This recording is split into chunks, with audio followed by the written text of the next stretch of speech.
Hit TV YouTube channels లో మీ వ్యాపార ప్రకటనలకు మరియు ప్రమోషనల్ ఇంటర్వ్యూస్ కోసం వెంటనే సంప్రదించండి. నమస్తే. ఎన్నో హెల్త్ అండ్ బ్యూటీ టిప్స్తో రెగ్యులర్గా మిమ్మల్ని కలుస్తూనే ఉన్నాను. సో ఒక ఎపిసోడ్లో నేను స్నాక్ ఐటమ్ అనేది పిల్లలకి ఎలా చేసుకోవాలి ఆలు అండ్ రైస్తో, అండ్ నెక్స్ట్ ఎపిసోడ్లో ఖచ్చితంగా చూపిస్తాను దాంతోనే దోశలు ఎలా ప్రిపేర్ చేసుకోవాలి అనేది చెప్పాను కదా. సో ఈరోజు దోశలు ఎలా ప్రిపేర్ చేసుకోవాలి అనేది చూద్దాం. కావాల్సిన పదార్థాలు ఒకసారి చూద్దాం. ఆనియన్స్, పచ్చిమిర్చి, వాము, పసుపు యాంటీబయాటిక్ మనందరికీ తెలుసు. సో నిమ్మరసం, కొత్తిమీర, పుదీనా, అలాగే మనకి అల్లం వాడుతున్నాను. ఆలుతో ఈ ఆలుని ఉడికించుకోవాలి. సో ఆలుని నేను కొంచెం ఎక్కువగానే తీసుకుంటున్నాను. అండ్ ఇంకొక ముఖ్యమైన విషయం రైస్. సో ఇప్పుడు ఆలులో మనం తగినన్ని నీళ్లు పోసుకొని ఫస్ట్ వీటిని ఉడికించాలి. జస్ట్ 3 విజిల్స్ వచ్చే వరకు దాన్ని ఉడికించుకుందాం.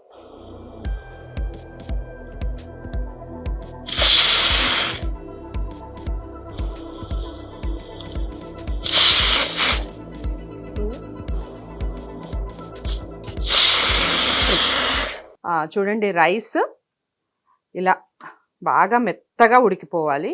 చాలా అంటే చాలా మెత్తగా, అసలు రైస్ పట్టుకుంటే ఇలా మెత్తగా అయిపోవాలి. ఇప్పుడు దీన్ని మనం మిక్సీ చేసుకొని ఆలుతో కలిపి స్నాక్ ఐటెం తయారు చేసుకున్నాం. దోశలుగా చేసుకోవచ్చు, స్నాక్గా మనకి కట్లెట్స్ అంటారు కదా అలా ప్రిపేర్ చేసుకోవచ్చు. ఎలా అయినా పర్వాలేదు. బట్ మనం తీసుకునే క్వాంటిటీ కానివ్వండి, కొద్ది కొద్దిగా తీసుకొని మిక్స్ చేసుకొని మిక్సీలో వేసుకొని స్నాక్స్ చేసుకుందాం. ఓకేనా? సో ఫస్ట్ దీన్ని కాస్త గట్టిగానే మిక్సీ చేసుకోవాలి. ఎందుకంటే ఇప్పుడు నేను చెప్పినట్టుగా 2 రకాలుగా దీన్ని యూస్ చేసుకోవచ్చు. మనం అటు కట్లెట్గా అట్లా యూస్ చేసుకోవచ్చు. అట్ ద సేమ్ టైం మనం దీన్ని దోశల బ్యాటర్గా అలా కూడా చేసుకోవచ్చు. సో దీంట్లో ఏమేం కలుపుకోవాలి ఏంటి అనేది ఇప్పుడు మిక్సీలో వేసేటప్పుడు ఎక్స్ప్లెయిన్ చేస్తాను. సో 1 by 1 ఇప్పుడు మిక్సీలో వేసుకొని బాగా మెత్తగా, నేను చెప్పాను కదా కాస్త గట్టిగానే పట్టుకోవాలి. ఆ తర్వాత వాటర్ వేసుకొని దాన్ని బ్లెండ్ చేసుకోవచ్చు. ఫస్టే లూజ్ అయిపోతే ఓన్లీ దోశలకనే మనకి యూజ్ అవుతాయి. సో నేను రైస్ వేస్తున్నాను. రైస్ చల్లారిపోయిన తర్వాత దీంట్లోకి మిక్సీలోకి తీసుకొని 2 ఆలుగడ్డలకి ఇంచుమించుగా మనకి దోశలు అయితే ఒక 10-15 వరకు వస్తాయండి దోశలు. 2 ఆలుగడ్డలతో కరెక్ట్గా 1 కప్పు రైస్తో. సో నేను ఇక్కడ 2 ఆలుగడ్డలకి ఇక్కడ 2 కప్పుల రైస్ తీసుకున్నాను కాబట్టి నేను సగం రైస్ తీసుకుంటున్నాను. ఇందులో మీకు మెజర్మెంట్ కోసం చెప్పాను. మీరు ఆలు ఎక్కువ యాడ్ చేసుకున్నా ఇందులో అసలు నష్టమేం లేదు.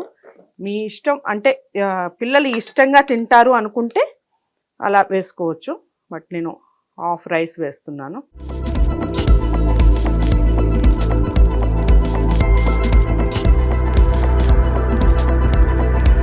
సాల్ట్ని ఫస్ట్ నుంచే కాస్త తగ్గించి సాల్ట్ వేసుకోవాలి. మీకు ఇన్ కేస్ పడుతుంది ఇంకొంచెం సాల్ట్ అంటే మనం స్నాక్ మొత్తం అయిన తర్వాత బ్యాటర్ రెడీ అయిన తర్వాత వేసుకోవచ్చు. జస్ట్ టేస్ట్కి తగ్గట్టు కొంచెం లిటిల్ బిట్ సాల్ట్. చాలా చాలా ఇంపార్టెంట్ ఏంటి అంటే అల్లం అస్సలు స్కిప్ చేయకండి. అల్లం వల్ల ఏంటి అంటే పిల్లలు కాస్త లేజీగా ఉన్నా, చురుకుదనం లేకపోయినా వాళ్ళకి బాగా యూజ్ అవుతుంది. అల్లంలో ఉండేటటువంటి ఈ రసం ఏదైతే ఉందో అరుగుదలకు కూడా బాగా యూజ్ అవుతుంది. కొంచెం కరివేపాకు, కొంచెం కొత్తిమీర.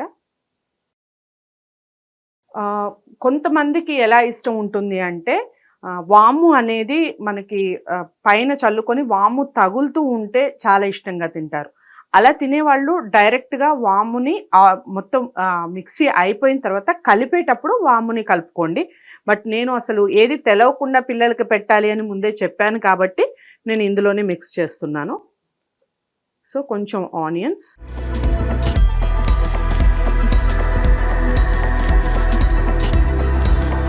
ఒక 2 చిటికెళ్ళ వాము,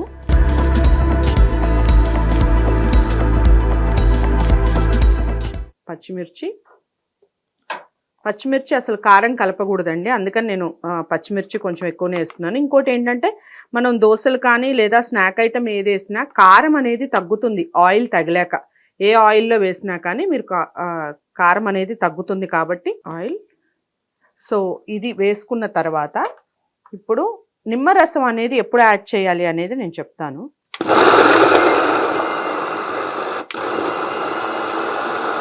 బాగా మెత్తగా బ్లెండ్ అయ్యేటట్టు మిక్సీ చేసుకోవాలి. వాటర్ మ్యాక్సిమం యూజ్ చేయకూడదు.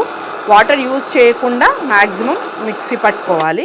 సో మెత్తగా మిక్సీ చేసుకోవాలి. మిక్సీ చేసుకున్న తర్వాత మనం ఒక బౌల్లో తీసుకొని స్నాక్ ఎలా చేసుకోవాలో చూద్దాం.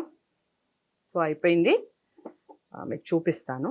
సో ఇలా మెత్తగా మిక్సీ చేసుకోవాలి. మొత్తం మిక్సీ అయిన తర్వాత కొంచెం దోసల బ్యాటర్ని ఇలా ప్రిపేర్ చేసుకోవాలి. కొంచెం చిక్కగానే ఉంటుంది, ఎందుకంటే ఇందులో మనం ఆలు కాబట్టి, ఆలుతో వేస్తున్న దోసలు కాబట్టి కాస్త చిక్కగానే ఉంటుంది. ఇందులో కావాలంటే మీరు జీరా వేసుకోవచ్చు. నేను ఇక్కడ జీరా ఏం వేయలేదు, మీ ఇష్టం, జీరా వేసుకోవాలంటే వేసుకోవచ్చు. సో ఇప్పుడు దీన్ని ఏ విధంగా వేసుకోవాలి, దోసలుగా ఎలా ప్రిపేర్ చేసుకోవాలో చూద్దాం. స్టవ్ ఆన్ చేసుకొని పాన్ వేడి చేసుకోవాలి. చాలా అంటే చాలా తక్కువ ఆయిల్ పడుతుంది. ఆయిల్ని మనం మొత్తం స్ప్రెడ్ చేసుకోవాలి.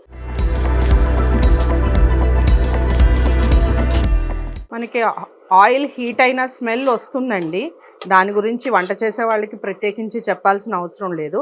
ఆయిల్ ఎలా హీట్ అవుతుంది, నేను జస్ట్ ఒక 1 స్పూన్ కూడా పట్టదు, ఎందుకంటే మనం నాన్ స్టిక్ మీద వేస్తున్నాం కాబట్టి ఎక్కువ ఆయిల్ పట్టదు, ఆయిల్ ఫ్రీ ఉంటుంది. పిల్లలు కనుక ఒకవేళ నేతితో ఇష్టంగా తింటే ఆయిల్ బదులు నెయ్యిని కూడా వాడుకోవచ్చు. పులుపు ఒకవేళ కావాలి, దోశల్లో కూడా పుల్ల పుల్లగా తినాలి అనిపిస్తే ఇందులో మనం నిమ్మరసం పిండుకోవచ్చు, లేదు అంటే ఇలాగే తినేయచ్చు. దీన్ని మనం అల్లం చట్నీతో కానీ ఈ దోశల్ని, లేదా పిల్లలకైతే నార్మల్గా అలాగే తినేయచ్చు, ప్రాబ్లం ఏమి ఉండదు. అల్లం చట్నీతో తింటే హెల్త్కి కూడా మంచిది. పల్లీ చట్నీలు దానికన్నా వేడైపోయింది. సో ఇప్పుడు మనం దోశ వేసుకుందాం.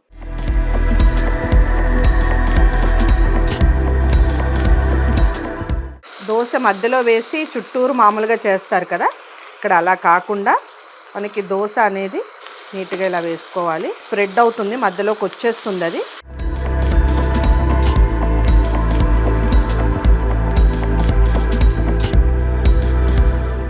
చాలా అంటే చాలా హెల్దీ పిల్లలకి. కొంచెం లైట్గా పైనుంచి మళ్ళీ ఆయిల్ కానివ్వండి, లేదా మీరు నెయ్యి వేస్తే నెయ్యి అయినా పర్వాలేదు. నెయ్యి చాలా మంచిది పిల్లలకి. కొంచెం చాలా లైట్గా, ఎందుకంటే ఆలు రైస్ ఐటమ్ కాబట్టి కొంచెం వేస్తేనే బాగా ఉడుకుతుంది. ముఖ్యంగా పిల్లలు అన్నం తినను అని మారం చేసే వాళ్ళకి ఒక మంచి మెడిసిన్లా దీన్ని పెట్టచ్చు. అసలు ఎంత ఇష్టంగా తింటారంటే మీరు నమ్మరు, చాలా ఇష్టంగా తింటారు. ఒకసారి ఇలా ప్రిపేర్ చేసి చూడండి. ఇంకొకటి ఏంటంటే చాలా తిన్గా ఉంటారు కదా పిల్లలు, చాలా బక్కగా, ఒళ్ళు చేయలేదు అని అమ్మలు ఫీల్ అవుతూ ఉంటారు చాలామంది. అస్సలు తినడండి అందుకని ఇంత బక్కగా ఉన్నాడు అని మనకి డాక్టర్ దగ్గరకు కూడా వెళ్ళి చెప్తూ ఉంటారు. ఇలా ప్రిపేర్ చేసి పెట్టండి, కాస్త ఒళ్ళు చేస్తారు, కండ పెడతారు. చిన్న పిల్లలకు కూడా పెట్టచ్చు. 1, 2 ఇయర్స్ 3 ఇయర్స్ బేబీస్కి కూడా చక్కగా తినిపించవచ్చు. అంటే రైస్ పెట్టే ప్రతి ఒక్కళ్ళకి ఈ ఐటెం పెట్టచ్చు. కాకపోతే కాస్త కారాలు, కాస్త ఆయిల్, ఇలాంటి విషయాల్లో కాస్త జాగ్రత్త తీసుకుంటూ ఉంటే ఇందులో వేసే ఐటెం అంతా కూడా మనకి పిల్లలకి పెట్టే ఐటమ్సే, ఎటువంటి ఇది ఉండదు. సో దీన్ని చాలా జాగ్రత్తగా ఉడికించుకోవాలి. మీకు అబ్జర్వ్ చేస్తే ఇక్కడ ఉడికినట్టుగా మనకు అనిపిస్తుంది. సో అప్పుడు మనం దీన్ని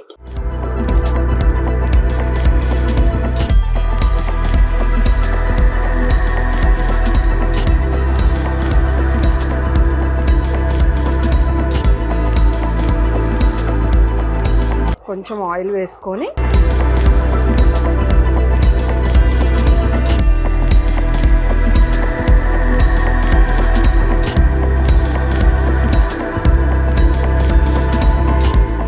పిల్లలు ఎక్కడా కూడా కరివేపాకు కానీ మనకి కొత్తిమీర కానీ ఇలాంటివి వేయి తీయకుండా కర్రీలాగా యూజ్ అవుతుంది. అట్ ద సేమ్ టైం పిల్లలకి హెల్దీ ఫుడ్ ఇచ్చిన వాళ్ళం అవుతాం. సో ఇలా కొంచెం లైట్గా ఆయిల్ స్ప్రెడ్ చేసుకొని నెయ్యే యూజ్ చేయండి. మీరు పిల్లలకి పెట్టేటప్పుడు అయితే మ్యాక్సిమం నెయ్యినే అలవాటు చేయండి. నెయ్యే మంచిది. అందులో కూడా మంచి ఆవు నెయ్యి అయితే చాలా మంచిది అరుగుదలకి. సో ఆవు నెయ్యిని వాడే ప్రయత్నం చేయండి.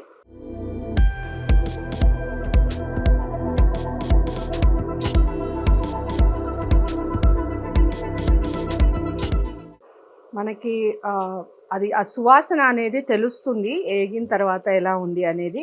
మామూలుగా దోశలు ఎలా అయితే క్రిస్పీగా కొంచెం మనకి షుగర్ వేసి కూడా దోశలు చేస్తారండి మామూలుగా ఇంట్లో క్రిస్పీగా రావటానికి ఏంటి అని. షుగర్ వాడటం అంత మంచిది కాదు, బట్ పిల్లలు కొంచెం ఇష్టంగా తింటారు క్రిస్పీనెస్ రావాలి అని లైట్గా షుగర్ అనేది యాడ్ చేస్తూ ఉంటారు ఇంట్లో. సో అలాగే ఇది కూడా లైట్గా క్రిస్పీగా ఉంటుంది, టేస్టీగా ఉంటుంది.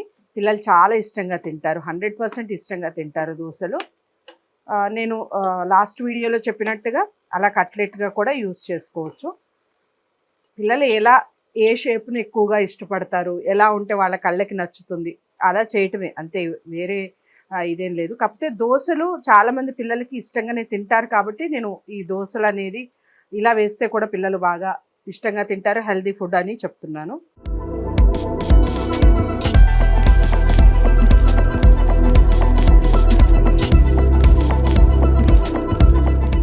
సో మీరు అబ్జర్వ్ చేయొచ్చు, మొత్తం దోశ అంతా ఇలా అవుతుంది.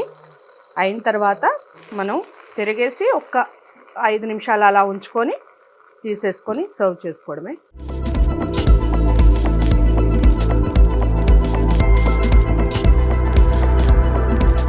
సో ఇలా రెండు పక్కల చక్కగా కాల్చుకొని, ఒక సైడ్ కాలిన తర్వాత ఎక్కువ టైం పట్టదు, జస్ట్ ఒక 3-4 మినిట్స్ ఉంటే సరిపోతుంది. మరీ మాడవలసిన అవసరం లేదు, ఎందుకంటే ఆల్రెడీ అన్ని 2 ఉడికిన ఐటమ్సే కదా. సో జస్ట్ వాళ్ళకి షో కోసం కళ్ళకి చాలా బాగుంది అనిపించాలి కదా. ఫస్ట్ ఫుడ్ ఏ ఐటమ్ అయినా కానీ మనకి పిల్లలకి పెట్టేటప్పుడు వాళ్ళ కళ్ళకి నచ్చాలండి, కలర్ఫుల్గా ఉండాలి, అయితేనే వాళ్ళు చక్కగా తినడానికి ఇష్టపడతారు. మనం ఎంత హెల్దీ ఫుడ్ పెట్టినా, ఫర్ ఎగ్జాంపుల్ మనం బాదం పప్పుని ఒలిచి తినాలి అని చెప్పేసి నానబెట్టి బాదం పప్పు అలాగే ఇచ్చేస్తే తినడానికి ఇష్టపడరు. మరి దాన్నే ఒక మంచిగా లడ్డూ లాగను లేదా ఒక మంచి స్నాక్ ఐటమ్గా చేసి పెడితే ఎంత ఇష్టంగా తింటారో. ఖచ్చితంగా అలాంటి ఐటమ్స్ కూడా మనం ఛానల్లో చేసే ప్రయత్నం చేస్తాను. సో ఇప్పుడు మనకి దోశ అయిపోయింది, ప్లేట్లో సర్వ్ చేసుకుందాం. ఉల్లిపాయలు నంచుకొని తినాలి, చాలా ఇష్టంగా తింటారు పచ్చి ఉల్లిపాయలు, కాస్త పెద్ద పిల్లలు. లేదు చిన్నపిల్లలకి అంత ఉల్లిపాయలు కూడా కొంచెం కారంగానే అనిపిస్తాయి కాబట్టి వాళ్ళు ఎలాగో స్కిప్ చేస్తారు. జామ్ని కూడా మనం ఇంట్లో ప్రిపేర్ చేసుకునే జామ్ బెటర్ అండి, లేదా జామ్ని కూడా స్కిప్ చేయండి, ఎందుకంటే రకరకాల కలర్స్ కలుపుతూ ఉంటారు ఫుడ్ అంతా. ఇది మాత్రం చక్కగా హెల్దీ ఫుడ్, ముఖ్యంగా నెయ్యితోనే మీరు ట్రై చేయండి, నెయ్యితోనే చాలా మంచిది. చాలా అంటే చాలా క్రిస్పీగా మీరు చూస్తే ఎంత పల్చగా ఉడికిన తర్వాత అసలు ఎంత బాగుంటుందంటే చాలా టేస్టీగా ఉంటుంది, at the same time healthy food. ఒకసారి ప్రయత్నించి చూడండి, 100% పిల్లలకి నచ్చుతుంది. ఎలా అనిపించింది వీడియో? నచ్చింది కదా. సో అందరికీ షేర్ చేసే ప్రయత్నం చేయండి, లైక్ చేసి, అలాగే ఛానల్ని సబ్స్క్రైబ్ చేసుకోండి. మరో మంచి వీడియోతో మళ్ళీ మీ ముందుకు వచ్చే ప్రయత్నం చేస్తాను. అంతవరకు సెలవు, నమస్తే. హిట్ టీవీ యాప్ ని డౌన్లోడ్ చేసుకోండి. ఇందులో short news, live news, entertainment movies అన్ని అవైలబుల్ గా ఉన్నాయి. Please download Hit TV app. Hit TV app. Hit TV యాప్ని ఫ్రీగా డౌన్లోడ్ చేసుకోండి.